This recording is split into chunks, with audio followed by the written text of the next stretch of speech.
வள்ளியூர் முருகன் கோவிலில் நடைபெற்ற தேரோட்டத்தில் ஏராளமான பக்தர்கள் பங்கேற்று சுவாமி தரிசனம் செய்தனர்.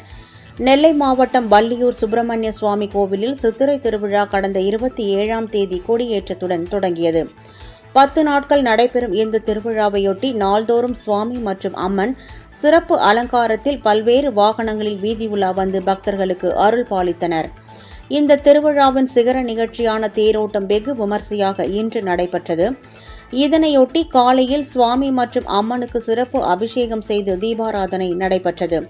பின்னர் முருகப்பெருமான் மற்றும் வள்ளியுடன் தேரில் எழுந்தருளியதைத் தொடர்ந்து முருகனுக்கு அரோகரா, வேலனுக்கு அரோகரா என்ற முழக்கத்துடன் பக்தர்கள் வடம் பிடித்து இழுக்க தேர் 4 மாட வீதிகளில் வலம் வந்து நிலையைச் சேர்ந்தது.